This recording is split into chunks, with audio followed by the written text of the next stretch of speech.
everyone, I'm Tamara Banks and welcome to From Moment to Movement. I am so excited about this particular episode. We're going to talk to a gentleman by the name of Nehemiah X. He's a member of the Deacons for Defense and Justice. And we are in the heart of Atlanta at a place called Westview Makers Space. It's just up the street from Slutty Vegan, if you know where that is. We're going to talk about this organization who protects folks started in the 60s all the way to current time. We're going to have a lot of fun. Stay with us. Racism is steeped into the very core of this country. And now, in 2020, Black voices are tired of being ignored, muffled, and killed. Millions of Americans are demonstrating, protesting to make their voices heard, especially Black Americans. A movement has to arise from the ashes of the moment. From Moment to Movement is a series of one-on-one truth-telling conversations with the Black community, aimed at working towards addressing police brutality and changing systemic racism.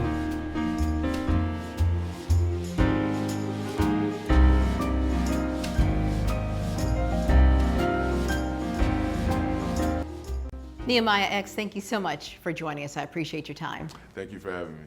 So the Deacons for Defense and Justice, it involves a number of organizations, different people, a rich history. What is your quick talking points for your elevator speech? What do you guys represent? Who are you? Well, the New Black Liberation Militia, as we follow down in that line of protection of the community, self-defense, as well as neighborhood watch and disaster preparedness.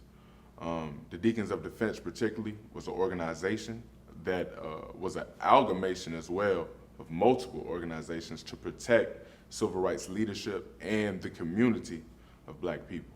So, I mean, that's interesting. A lot of folks probably haven't really ever thought about the idea, although we know that civil rights leaders and activists were attacked, obviously, during the civil rights movement and prior to that. Give me some examples of what those attacks look like and how Deacons of Defense would step in and help. Well, we could look at one in particular involving CORE, Congress of Racial Equality, and we've seen that members of SNCC, the Student Nonviolent Coordinating Committee, which we know many have said that it was the most violent civil rights organization. And they also teamed up with the NAACP under the leadership of Robert F. Williams. CORE would go on ride-alongs throughout the South and would go to the most aggressive white supremacist and racist areas and demonstrate Black and white people riding on a bus together, or eating in restaurants together, and they would be attacked with milk carts and milk crates, chains and bricks and bottles, and of course, guns. So this, of course, established a base of need of self-defense. And later on, as time progressed, during the March on Selma, there was a reporter who was shot in the stomach. And that also helped trigger what we know today as the multiple organizations that were under the banner of Deacons of Self-Defense and Justice.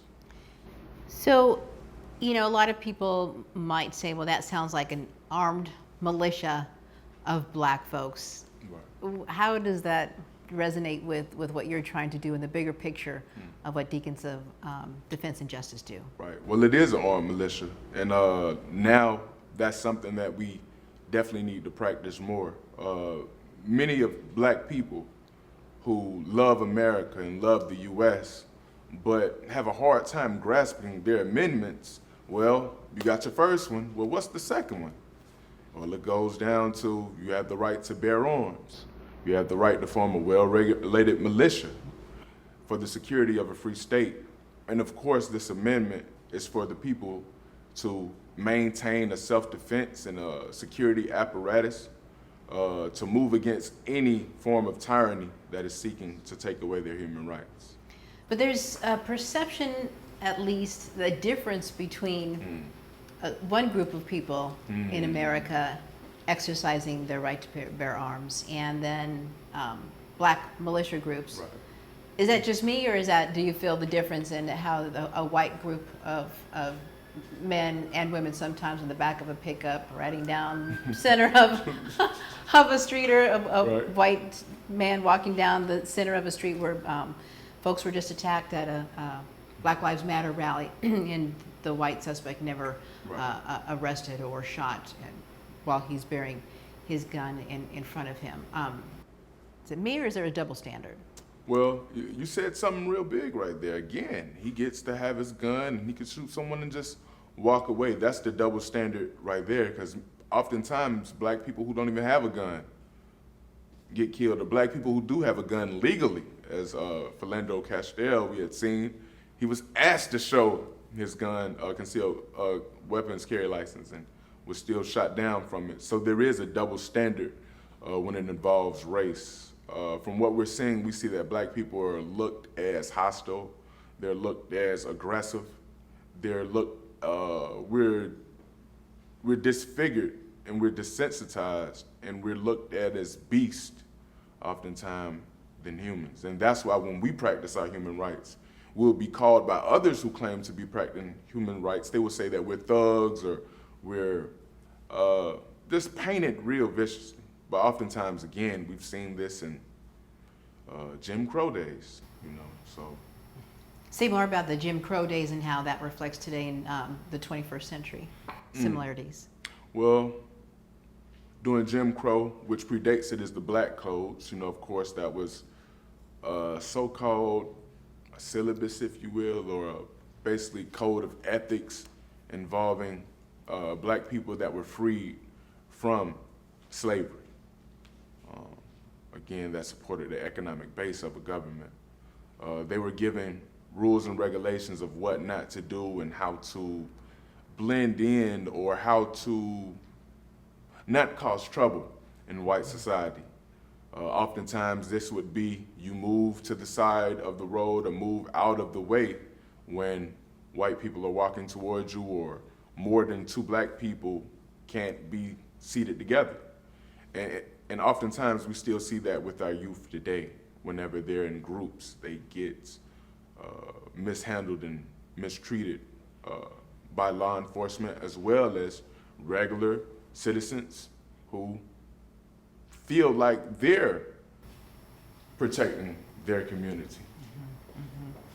We talked about how the Deacons for Justice, for Defense and Justice was formed in the 60s, Right. And now we're hearing more about you today in this moment in time. Did you guys go away for a while? Did you have a resurgence, or is it more that there's just more awareness about the organization and organizations around them? Well, if you go to Wikipedia, or if you ask certain people who believe they know, they say that Deacons of SelfDefense and Justice disappeared or dissolved. But nothing ever truly dissolves. Just like change is a constant thing, movement is a constant thing.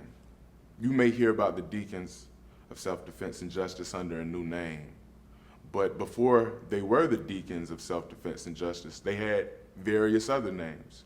So as we see it, things organize, things seem to dissipate, but again, they always reform, or they either always come in a spontaneous rate of events. Mm-hmm. So as we see the climate now, that's why you have multiple defense organizations who are children, who are the offsprings of what you see in our history. So it's cyclical, Right. There's a season that comes Correct. comes around in the Deacons for Defense and Justice, Right.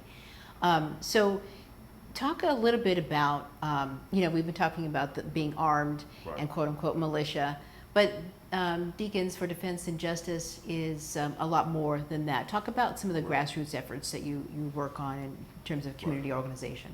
Well, as far as community organization, the Deacons of Self-Defense and Justice, they themselves are not only members of local social programs, political programs, but they themselves also, being in those programs, work as security to make sure that those organizations, that community is safe. Mm-hmm. They work hands-on with children. They may work hands-on with even down to your mayoral office, as we see with the Lowndes County Freedom Organization. It was all about running for office, and where your demographic is high, have that same representation inside of your politics, inside of your economics, and inside of etc. Does this also include things like Neighborhood Watch? Correct. And do you have like food banks? I'm thinking of the Black Panthers who help distribute food for the needy and that kind of thing.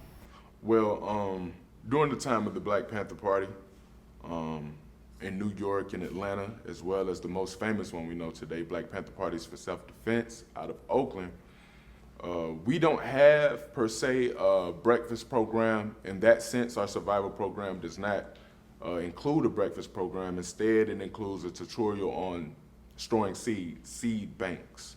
It also includes on growing your own gardens, particularly container gardens, as well as square foot gardens for those who, the average person doesn't have an acre of land to work with. So those type of survival programs we deal in such, and nutrition as well. A lot of noise has been made about this being a vigilante group.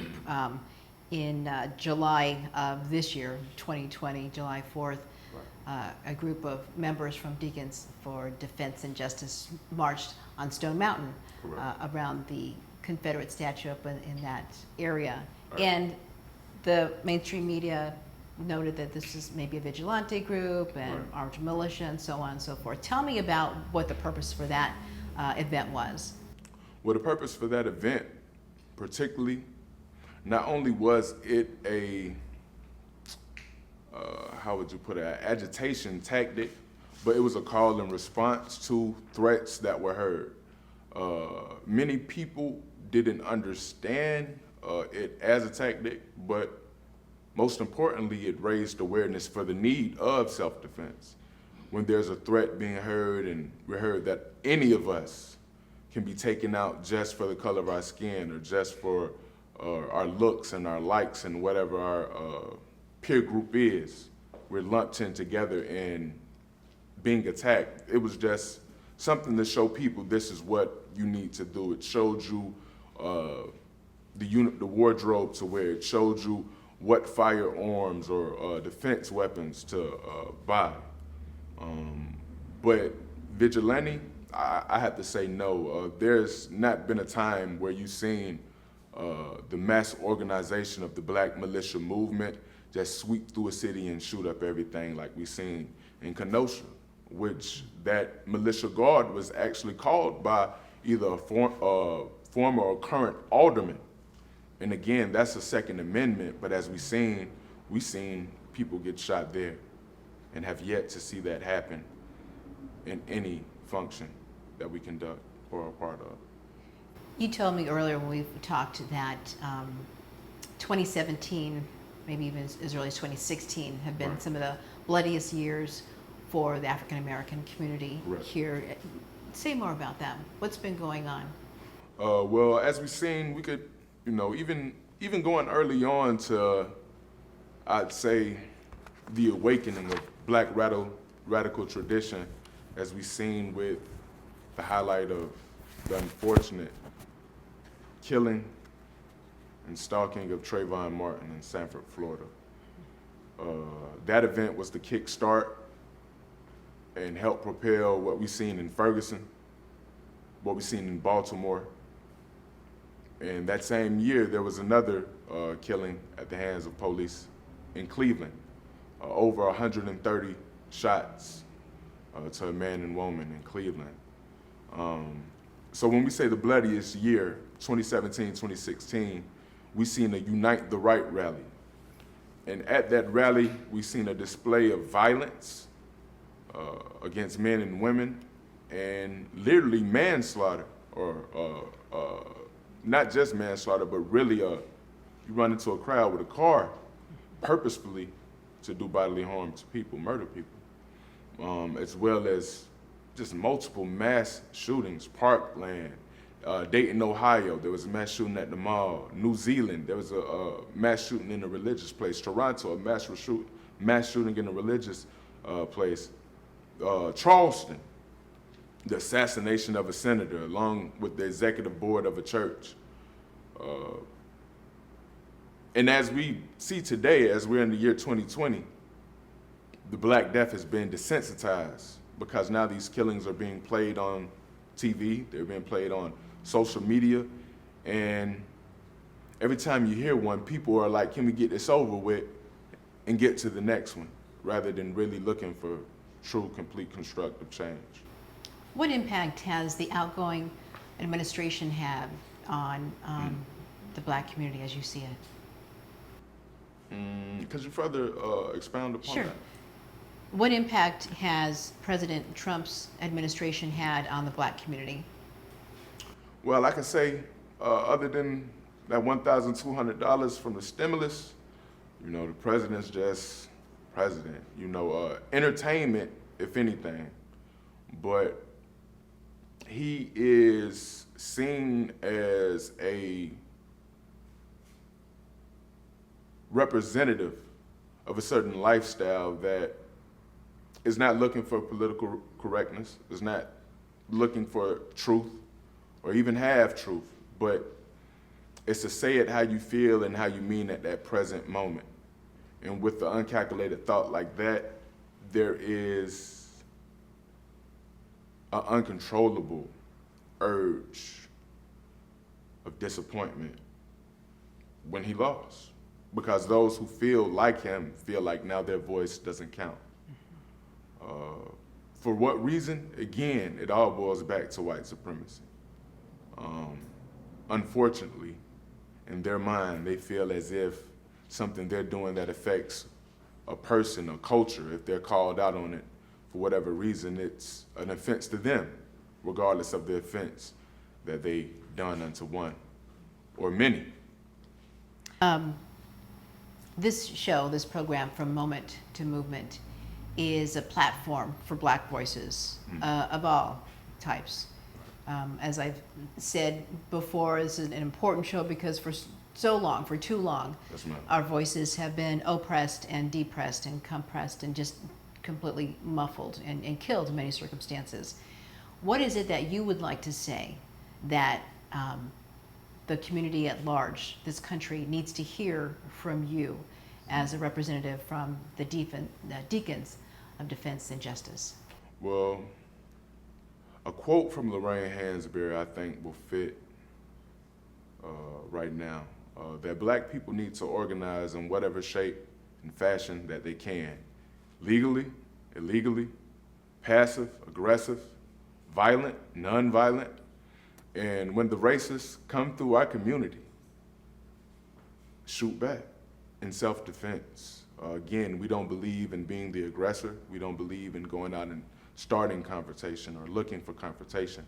But when aggressed upon, we believe in fighting with those who fight with us. All right. Thank you, Nehemiah X. I really appreciate your time and your insights. It's quite valuable. You're welcome, Tamara Banks. Thank you.